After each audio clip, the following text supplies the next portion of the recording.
What's going on, everybody? This is the Tom Rowland Podcast, brought to you by Brite. Check out Brite if you are looking to make sure that your boat is going to be nice and clean and protected. Speaking of boats, we have Captain Harley Hunt from howtoboating.com. He's also got How To Boating on Instagram. That's where I found him. TikTok and other social media accounts. And what he's doing is he is teaching people how to boat. It sounds easy, it's not, and I wish lots more people would get instruction when they get started. When this instruction could come from somebody that upgrades to a boat that's just a little too much boat for you right now, to somebody who jumps into a 34 center console having never owned a boat. It's happening all the time now. Lots more people getting into boating, and Harley is creating quite a nice business teaching people how to boat. That's howtoboating.com. Go check that out, and I think you're really going to enjoy this conversation with Captain Harley Hunt. I'm Captain Harley Hunt from How To Boating, and this is the Tom Rowland Podcast. How you doing, Harley? I'm good, man. How are you? I'm doing great, man. I'm really happy to have found your Instagram. I don't know how I've missed it. You have a ton of followers. You got great views. And it just has never been served up to me, but I found it. How To Boating. That's it. Yeah. Happy you found me. We're trying to get everybody to find me. Yeah. Well, I know. And it's funny with Instagram like that. Like, you can be like, obviously I'm in boating and fishing and stuff, but I follow a ton of different boating and fishing accounts, but never had seen yours before. So I was really happy to find it. You got really great information. Yeah, well, I mean, really great information. I think one reason is I started this company in February. So I started this account in February, and it's grown so much since February. And it's just because, I try to provide as much value as possible. There's not enough consistent information out there on social media. So I try to fill that void. And the whole goal is just to help people out on the water. Mm-hmm. So you just started this in February. Is this when you started your business, or did you just start the Instagram? Both of them. They really within a month of when I started my Instagram, I got my first 20,000 followers, and again, that's just providing value, and it's all free.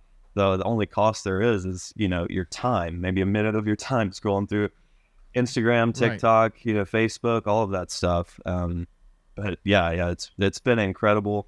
An incredible journey, and there's a lot more to come in the future for sure. So tell me about your business, How To Boating. Just starting in February, I don't know, from your content and everything else, it seemed like you had been doing this a lot longer than that. That's pretty exciting. What were you doing before that led to this? Yeah, well, I've luckily been in a lot of different roles and a lot of different opportunities to be able to learn a whole lot of stuff on all different types of boats, all different types of weather conditions. So, and I have a background of kind of being a teacher, a student, and a teacher at the same time. So it's not that long ago that I was, learning all of this stuff. So I remember how I like to learn. So I kind of bring that into what I do now as a boating instructor. I post all this free information in order to, earn people's trust to hire me as a boating instructor, just so they feel more confident on their boat. In turn, they're safer, they take care of their family, and really, like, at the end of the day, most of the guys who buy the boats who don't have previous experience, they kind of want to show off a little bit too. So I help them with all of that, and just hit those big pain points there, just how to handle your boat and be safe on the water. So what's your background? How did you learn what you know about boating? So I went to school in Georgia with the intention of getting a biology degree to work in marine biology. University of Georgia? Or no, what? it was a Division II school. It was a smaller school, about 8,000 people. It's called Georgia College.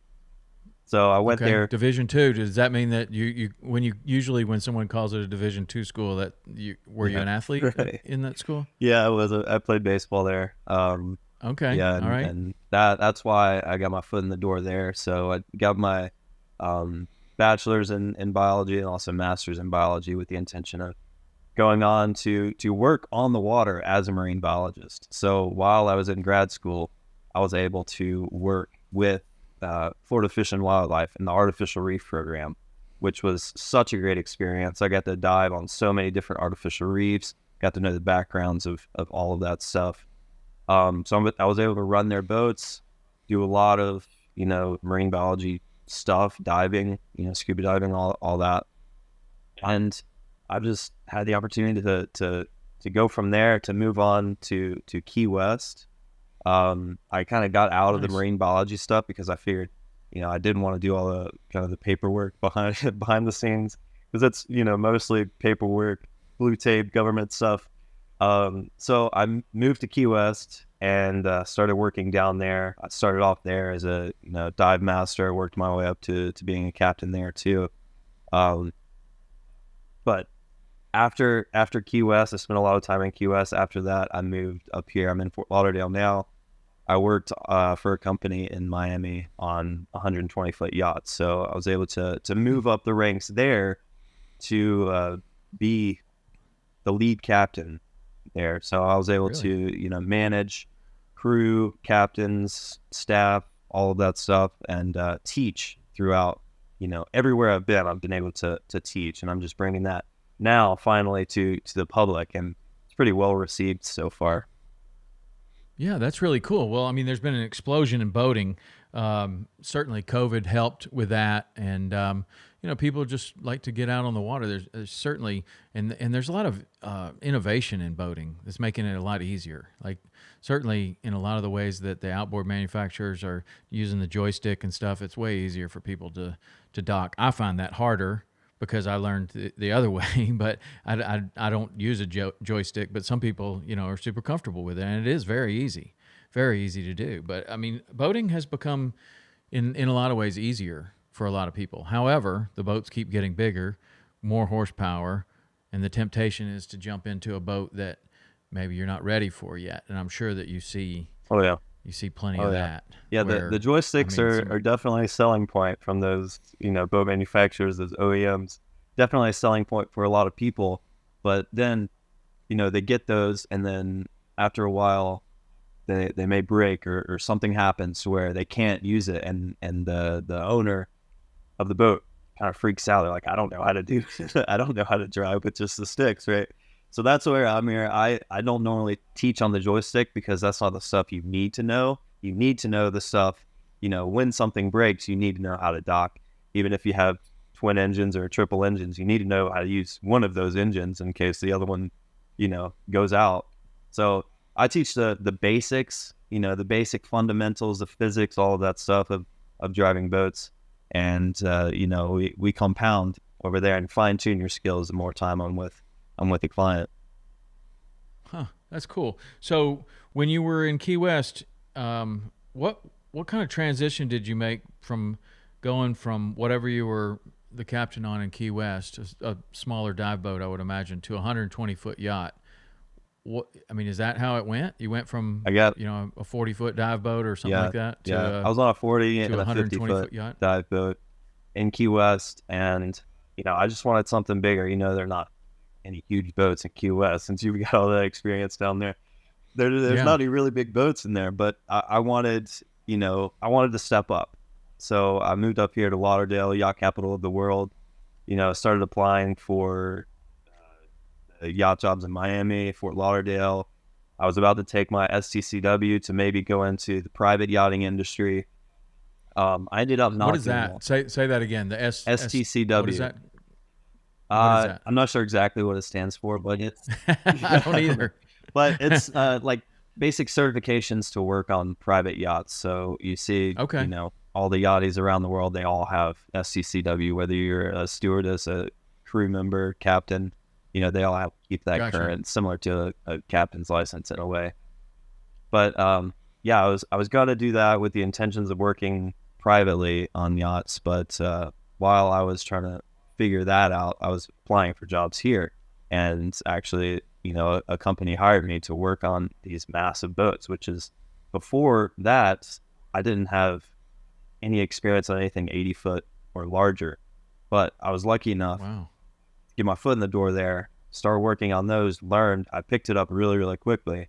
And, I was able to, after just 3 months being there, be put in a position where I would start teaching everybody else that comes in, and basically leading there. So I've I've been lucky enough to make the most of every opportunity I've been given, and I'm happy about that. I can make the most of every opportunity. That's super cool. What were the biggest challenges when you step up that much from a 40 to 120? I like to describe it as you have to see further into the future when you're docking. You have to really set yourself up for a longer time frame. Maybe when you're in a 40-foot boat, maybe you have to think maybe 10 seconds ahead, right? Something to set yourself up for docking. But when you're on those big boats, you have to really have a plan. You can't just wing it. So you may want to see 3-4 minutes ahead of what you're doing presently. You have to see 3 or 4 minutes ahead, just to set yourself up for success there. Yeah. At what size does a boat need a harbor pilot to bring them in? I'm not sure exactly. There's a lot that goes into that. First of all, for example, in Miami, if they are not American flagged, they need a harbor pilot, but there's a specific size range, and I'm not positive. I couldn't answer you. I couldn't give you a great answer. It's outside of your world. Yeah. Outside of your world a little bit, but those are the kind of things like stepping up to a 120-foot yacht. And it was commercial too. Yeah, it was a commercial. Oh, really? Yeah. Wow. Well, stepping up to a much bigger boat, you have some experience that you can draw from a smaller boat, but some of that's not going to translate over, I'm sure.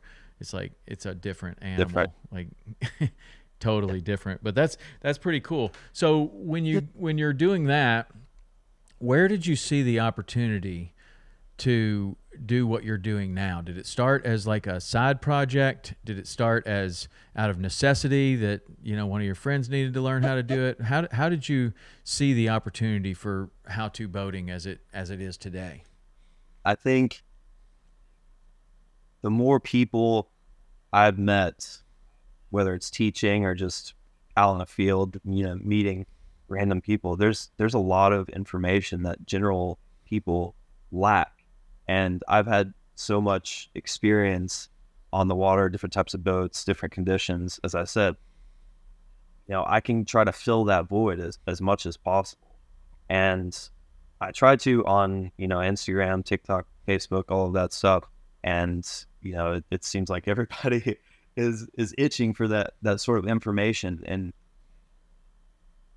if you Google something online, it's not very easy to digest. Most of the places you click on have, maybe a blog or something, but nobody wants to read 5 paragraphs about this one little subject that you're trying to find out. So I make everything very visual because I'm a visual learner. I try to make everything very visual for other people to see.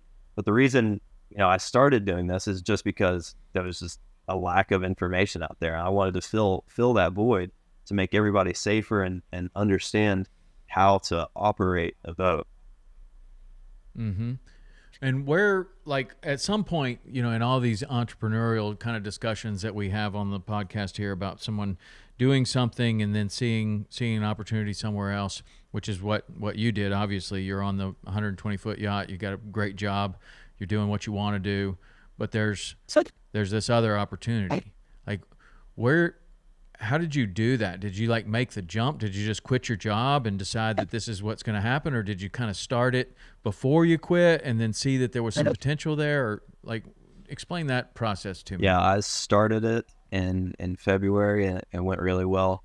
And I got a lot of momentum at the beginning. So, but you already had your other job though, right? I had my other job. You were still doing your other job? Okay. And I stopped working at my other job in April.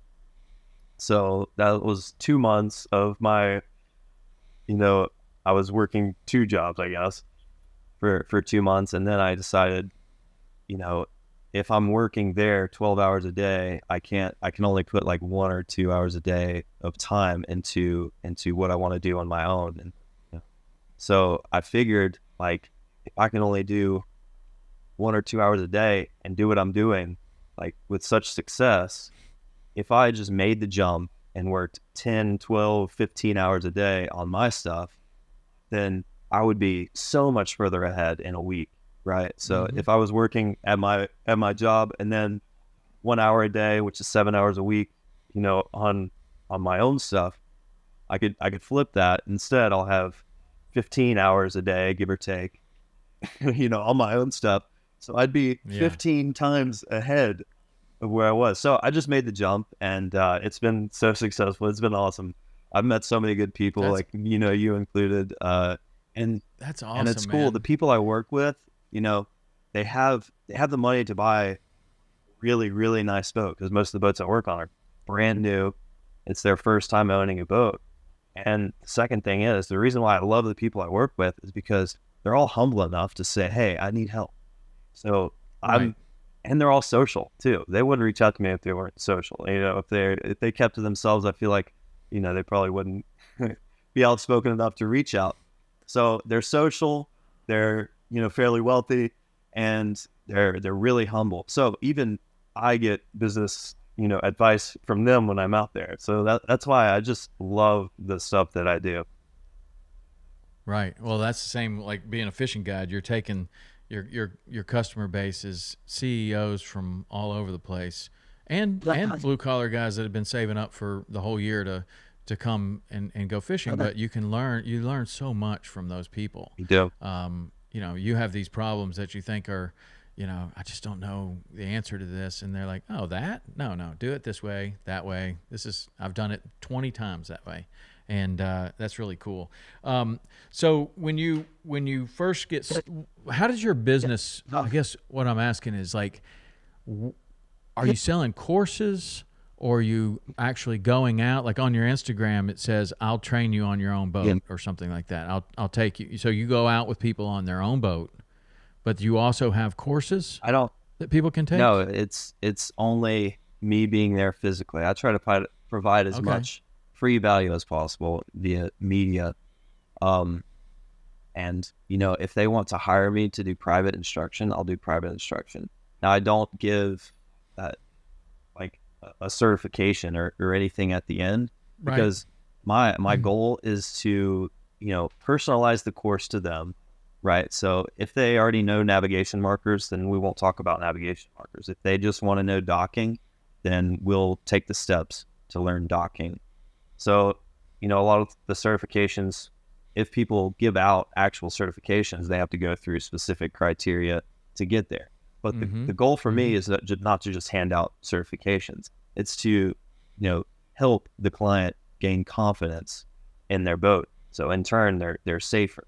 So if they're beginners, then I pretty much follow a course that I have that I've, made for a client, whether it's, we talk about navigation markers, we talk about, the different ways a boat handles, that sort of thing. And it's all geared towards their specific boat too.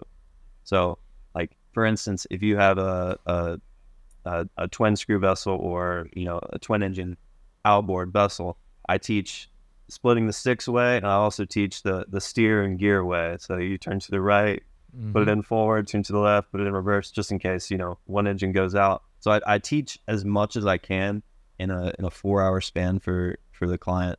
And, if they feel like they need more, then I'll be there next week to do a couple more hours.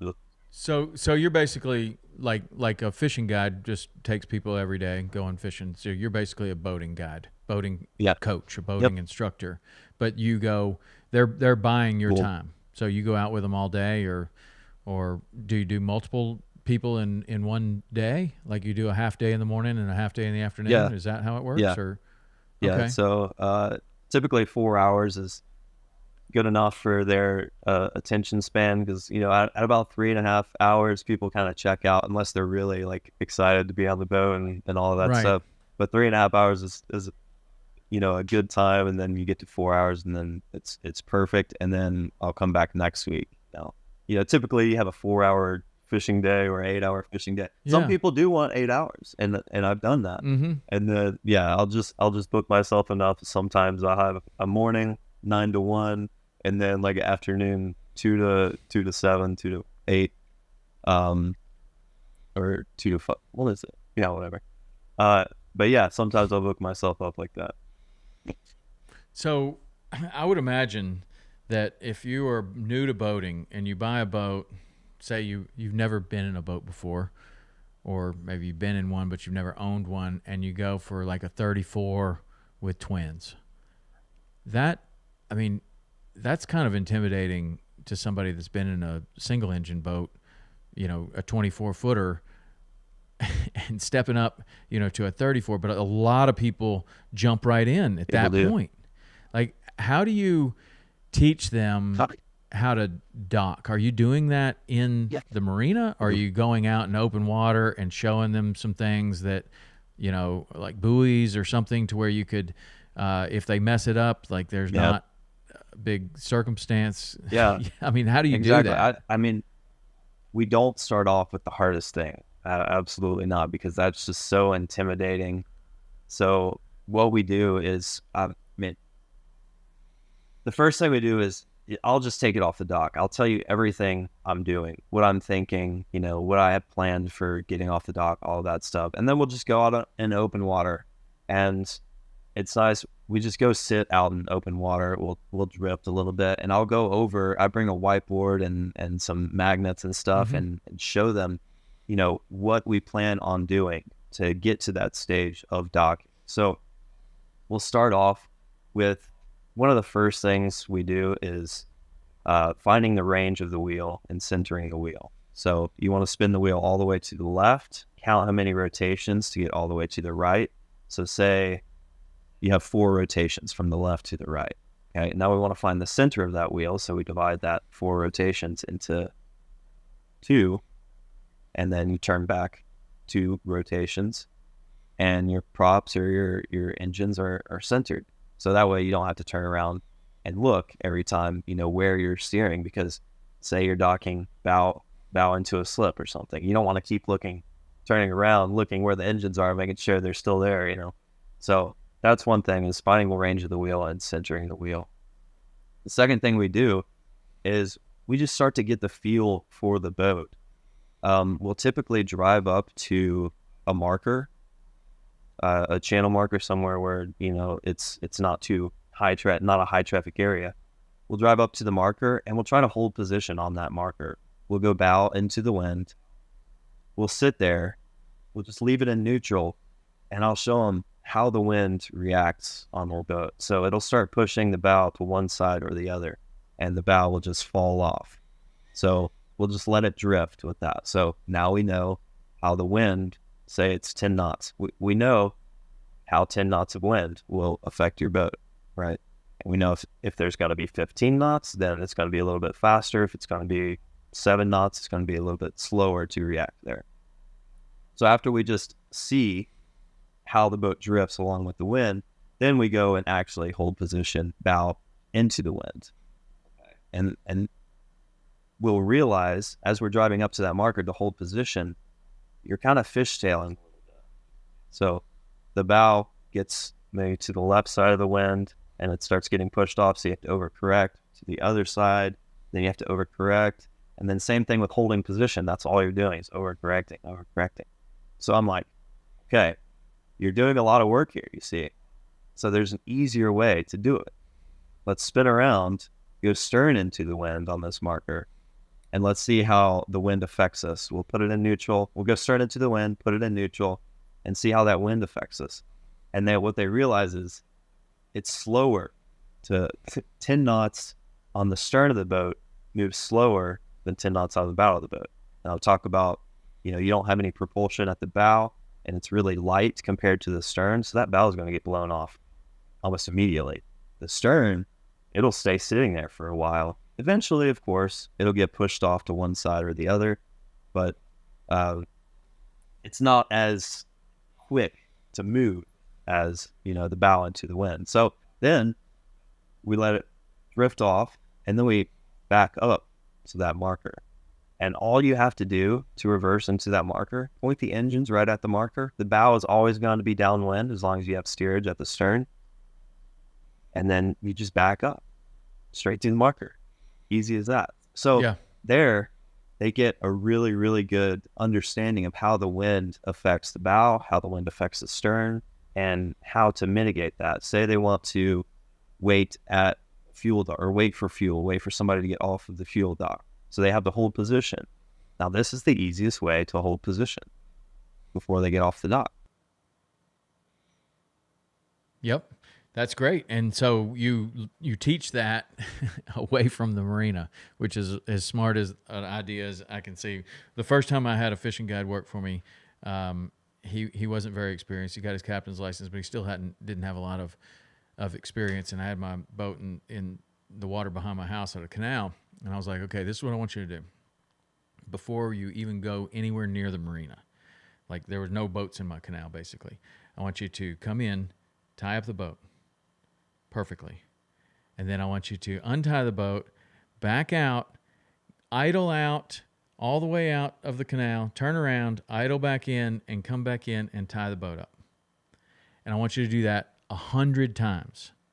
Like, before, my worst nightmare was for somebody that was working for me to go into a marina and have a crash into somebody else's boat, or, do something at the fuel dock that, that's just, it's so embarrassing, and it would be, and also dangerous. And I was just like, okay, we're not going to do that. Before you even go anywhere close to that, let's find an area that there's nothing to hit, but you're still docking, you're still tying up, and practice over and over and over again. And I don't think that a lot of people, like when you're seeing people that are new to boating, or, maybe they've gotten in a much bigger boat because they can afford one now, and they don't know how that boat reacts to the wind and the tide and the current and stuff. I don't think that a lot of people are thinking, I'm going to go practice this a whole bunch before I go to a busy marina. No, I don't know. Do you? Not enough people are thinking right. about that. Do you find that people think, well, I can drive a car, I can drive a boat? Oh yeah. I get that it's every so day. funny, man, because like the more experience you have with boating, the more you start to, I just think, oh, I'm going to put in a 52 footer. I'm thinking, ooh, I don't know. That's a lot of boat, man. That's, and you're going to do that at a busy boat ramp, and you're going to, maybe that's too big because you probably can't trailer it, but a 36 or something like that. It's like, that's a lot of boat for somebody that hadn't done that. And you got 4 or 5 other boats on the dock.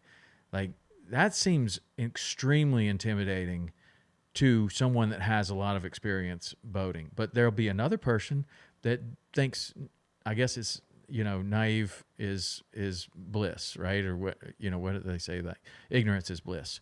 But that is kind of the way with boating. I love it that you're a boating instructor, because dude, all you got to do is go to a marina and look, or a boat ramp, and watch. And you're like, man, most people think they know about boating, but they really don't. Even just to be safe. But like what you're talking about when we were talking earlier is like, one of the big things is like, we finally got somebody into boating, which is good. And if they have a bad experience, they're probably not going to stick around. Yeah. And that's what you're kind of doing. Like, if you can teach somebody how to do it the right way early in their boating career, they're going to have a lot more fun out there.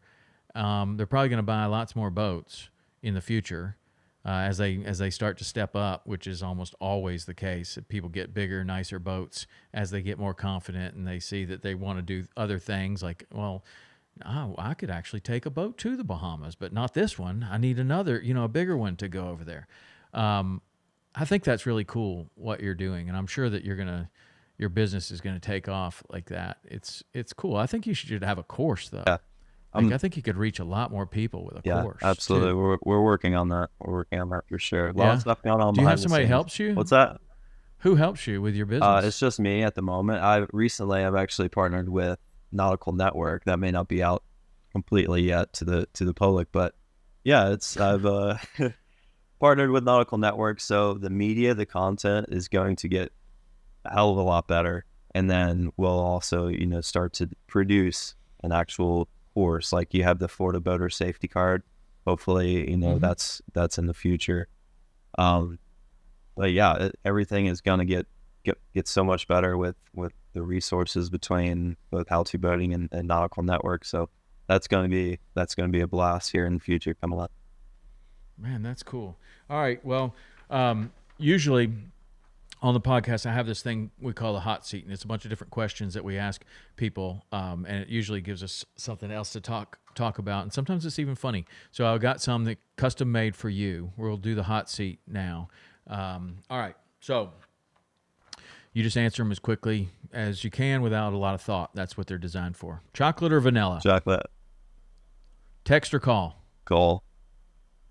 Inshore or offshore? Both. Personally, your favorite style of boat? I like big center consoles. Okay. The most misunderstood rule of the road in boating? Might has right.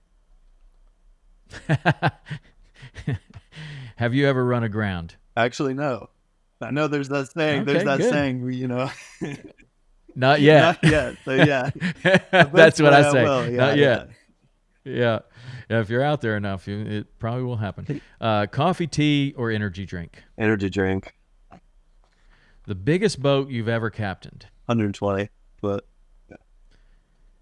Cuban food or Mexican food? Mexican. I figured since you were in Key West, a lot of times you might have a. No, well, I grew up in Georgia, so Fort Lauderdale. Okay. The most common mistake in beginning boating? Being overconfident. A movie that makes you laugh? Talladega Nights. One thing you don't go on any boat without? Life jackets. I mean, there's a lot of stuff, but okay. So we'll talk about that. One thing I always bring onto a boat, a rain jacket. Yep. Always. Yes. We're in South Florida. Good plan. I actually posted about this the other day. It was 4 days in a row. I was with a client, different clients each day. It was a perfect morning. We get out there. It is storming so bad. Once we're offshore, I was the only one with a life jacket. So everybody else was in the cabin every time. They were all in the cabin. I was, of course I had to take over, but I had the rain jacket there. So you got to have a rain jacket on board. And it helps to have a hat too, because otherwise you would have, it would be covering your face like this. You won't be able to see. Right. So you have to have a hat. And then in the wintertime, it's like this. Yeah. Yeah, you can see. But in the wintertime, too, as far as a rain jacket goes, I mean, a lot of people that are new to Florida and new to boating don't realize that there's more hypothermia in the state of Florida than any other state. Believe it or not, yeah. And it's usually because there's more people around the water in Florida than any other state. But you think of it as typically pretty warm. But when you get wet and the wind's blowing, it doesn't take long to suck the heat right out of your body. And a life jacket, or a rain jacket can certainly help you with that. Always have one. All right. Would you have a reptile as a pet? Sure. I mean, I don't even have a dog or cat right now, but I don't know. Lizards are cool. Lizards I got are cool. These iguanas Probably out got here. one sitting. Yeah, you got one sitting right outside of your door, I'm sure, right now. The worst thing, in your opinion, a guest can bring on a boat? Spray sunscreen or glass. Nice, both of them nice. One piece of advice that you rely on often? Slow as pro. Slow as pro. I like that. Who told you that? Well, that's something I use. I've heard it a long time. I don't even remember when I heard it from. It's one of those sayings. But, if you're going into a dock and say you hit the dock at 1 mile an hour, which is 5 miles an hour, nobody's going to put the 1 mile an hour hit on the dock on a video on social media. But if it's 5 miles an hour, you may get posted right there.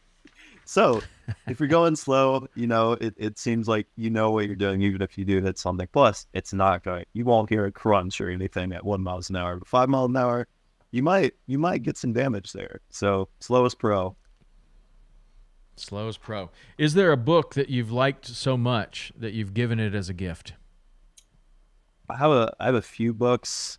I haven't given a book yet, but what are your favorite books that you when you say a few books, what are 3 that come to your mind? There is $100 million leads, $100 million sales by Alex Hormozy, and then Never Split the Difference by Chris Voss. Amazing books. Never Split the Difference. All of those are negotiation and leads and sales. That's leads and sales. Yeah, all of those are in our book club that we have here.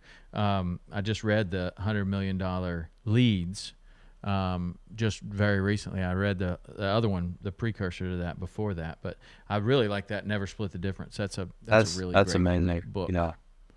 I mean, it's a great book on like business negotiations, but also just like any negotiation. So if people that are listening don't know about that book, it's Chris Voss. He was like a hostage negotiator for the FBI, I think. Was it the FBI? Exactly. Some 3-letter organization, and he would go in and basically negotiate over people's lives. And he's taken the lessons that he's learned by doing that, what was successful and what was not successful, and put them into a book that basically anyone can get something out of, I think. Like whether it's your personal relationship negotiations or whether it's your business negotiations, buying a car. or getting a hotel room for cheaper. Like I don't know, he's got so many good little stories in there, and he's also done a master class. He was one of the first people, I think, to do one of the master classes. But he's a interesting guy, and I like that book a lot. Cool. Those are the 3 best books that I've read over and over again. I've read them, listened to them over and over again. I can't recommend them enough. Nice. Well, you ought to be able to do a lot with the $100 million leads as far as like what you're trying to do. Like, do you want to learn more about boating? Yeah, exactly. I mean, the whole thing with Alex Hormozy, who's the author of that, is like as much value as you can give, just give it out. And you don't even have to ask. They'll come to you and ask for something else. So that's what I've used with social media. I just started this page. I didn't have the intention of doing this. I just wanted to help people, but now it's got to the point where I give, and they ask me for more. So that's the whole goal. $100 million leads. And what's going to happen, I'll bet, is that you're now getting people to employ you right around where you are. But I don't think it'll be very long as your social media footprint grows, where somebody's like, that's the guy I want to, I'm comfortable with that guy. I want him to come, fly him out here. And you might go to California, you might go to Dubai, you might go, who knows where. Like, but I see that happening. Like you're going to, especially with a large footprint on social media, that's inevitable. I think that you'll start, trying to, or people will start trying to get your time wherever they are, right? Yeah, exactly. Just because they're comfortable with it. There's a lot in the future. I mean, I'll eventually start scaling. It won't just be start scaling and all down the road to be the biggest training organization in the world. So, big dream, big goals, and I don't see why it can't happen. I'm 27. I'm young, so I got so many years left doing this. I don't see myself doing anything else really. Do you have a personal boat? No, I don't. I've spent so much time on other people's boats that I don't need my own. You don't even need one. Well, that'll also happen as people are like, hey man, anytime you want to borrow this boat, just let me know. Like I wouldn't trust anybody else with it. Like I would trust you. I mean, you showed me how to do it. That's what would happen with being a fishing guide with people, is you'd spend so much time, sometimes on their boat, sometimes on your boat, but they would just be like, anytime you need it, just take it. Like it needs to be run, and you don't even need a boat after a while. That's super cool. So turning this into the largest training organization in the world, that's a big goal, but I do see that it could happen, especially that there's not a lot of other people doing what you're doing, I don't think. Or I don't see them. I don't know. That's why when I saw your Instagram, I was like, man, I got to get this guy on the podcast, because I don't think that I've seen someone, I mean, I've seen like a few little things, but not organized like what you've got. It looks really good. So do you know that there's competition out there, or is there There not? is competition, but not at the scale on that, especially with the social stuff. Mhm. You know, other organizations, there are other organizations, but they don't put out enough content or anything consistently enough to gain big traction. They may pay for, the sponsored ads on Google and stuff, so their thing pops up first when you Google how to dock a boat or boating instruction. There's like 15 organizations that pop up. But really the best way to reach people, TikTok, Instagram, Facebook, and that drives traffic to my website. I've in the past week, I just looked, in the past week I have 4,000 clicks on my website just from Instagram, TikTok, Facebook, all of that stuff. So that's where I get, generate all of my leads, TikTok and Instagram and Facebook. But I just think that historically instructors are, a little bit older and not as, easily, they can't work with social media very much. They're not great on the camera. So that's what I have going for me. I know how to use social media. I know how to film videos, edit videos, all of that stuff. And also I play to more of the younger generation too, which is the great thing is I love teaching kids too, because they're so moldable.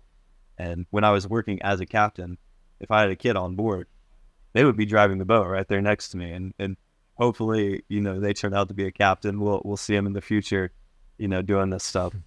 But I think, providing all that value, social media, this is where other people can step up. They haven't. I stepped into this role of being the social media guy and jumped in fully. And with that being said, as far as social stuff, there's not really much competition. I don't see anybody as competition because I'm not doing what I'm doing. Although they are instructing, but it's just on a different. It's different.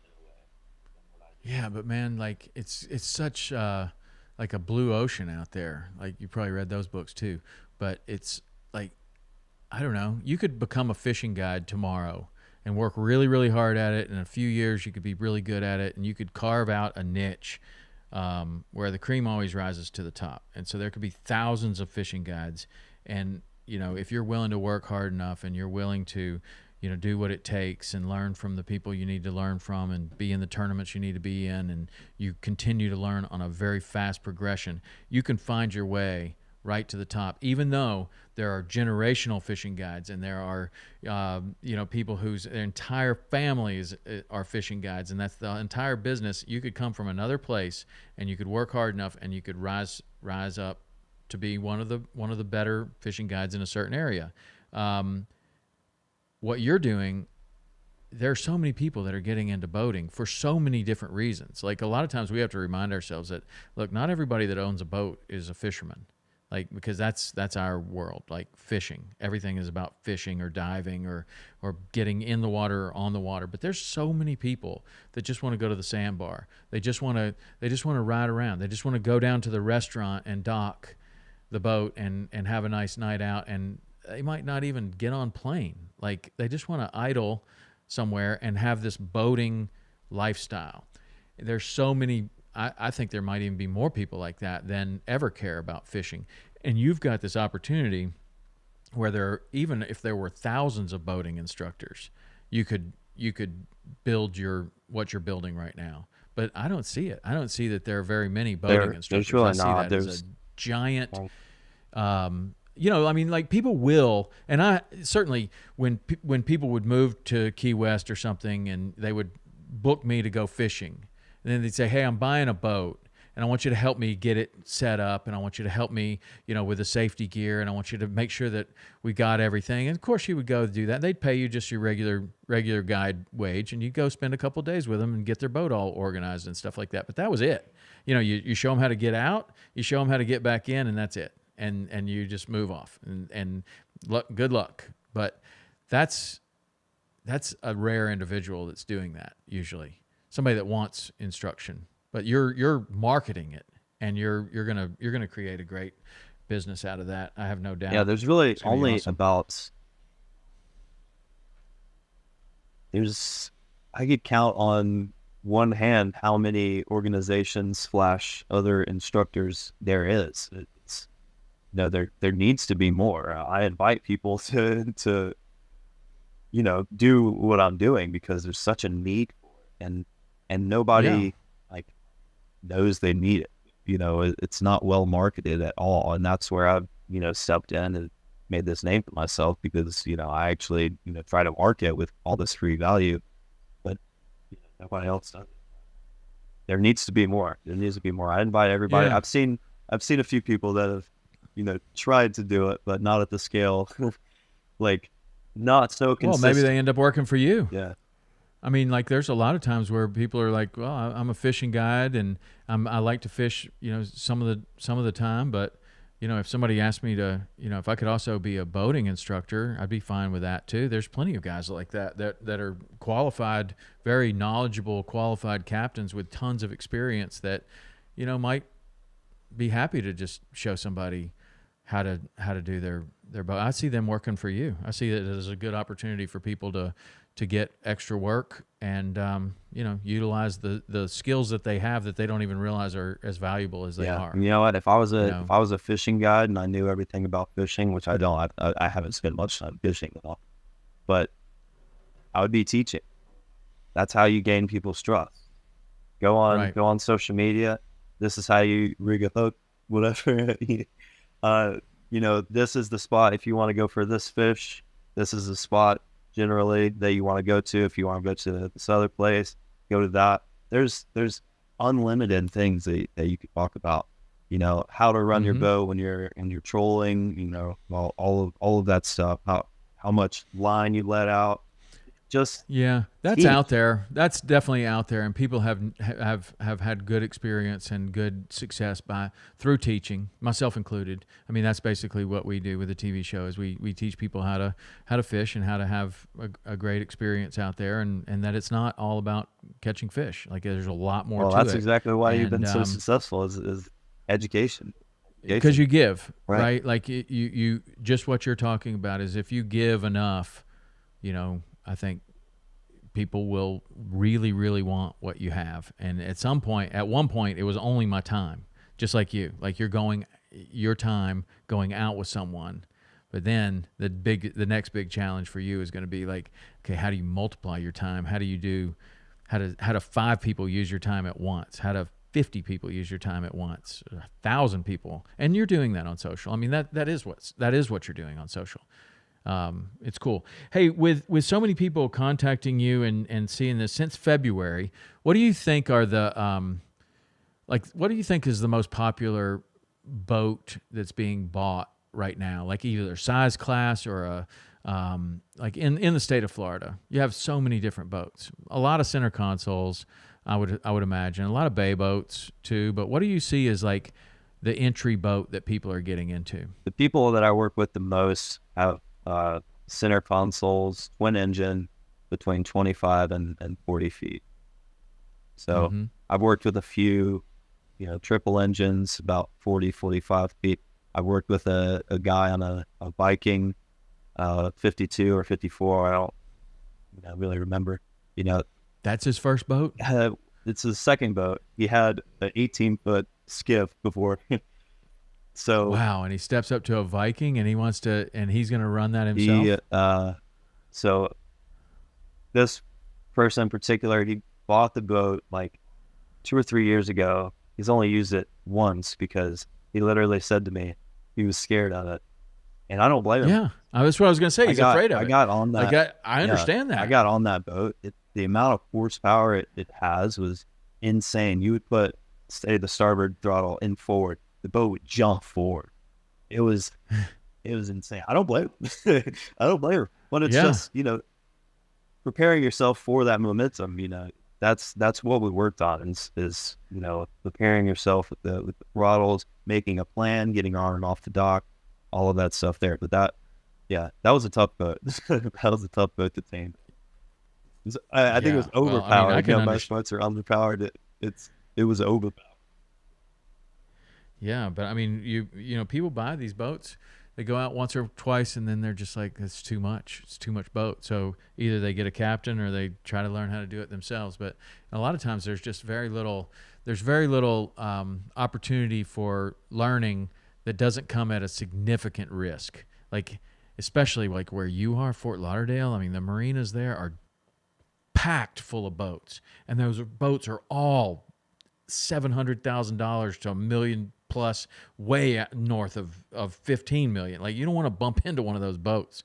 Like, and I could see it, man. It's very intimidating, but lots of people do it. And down there, you've got, some monster current, in certain places. Yeah. And then you have the wind. Well, it's not always bad, but in the winters, it's a lot worse with the winds. It's a little bit tougher to drive. But yeah, I try to get involved.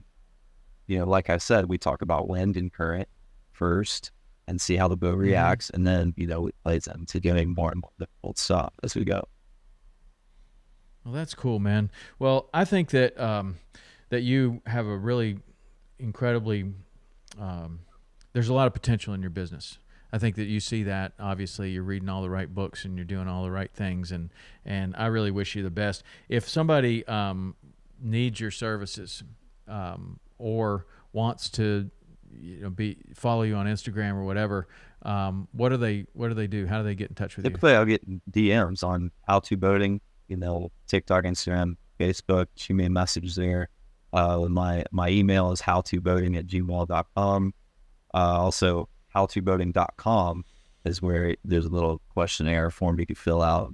I'll just give you a call right away, to schedule something. Typically, somebody will call and schedule something for the next week, which is nice. It's a pretty good turnaround there. But that's just because people get a new boat and want to get out on it as soon as possible to learn, right? So, yeah, I'm here for everybody. Try to help as many people as possible. That's why sometimes I'm doing one person in the morning, one person at night, and keep that going, keep that momentum going. So I just want everybody safe on the water. Yeah, that's cool.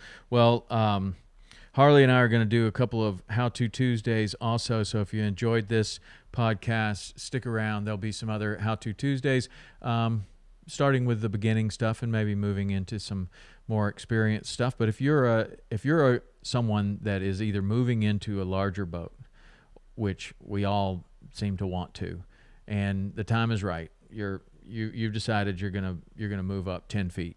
10 feet's a lot. If you feel like you need some instruction, somebody like Harley would be a great choice. Whether it's him or somebody else, please get the instruction so that you're not on the qualified captain on top of a dock or on a run aground your beautiful new boat. A little instruction can go a long way. And How To Boating, it's a great resource. So go check it out. All right, that's it for this week. We'll see you next week with another great guest.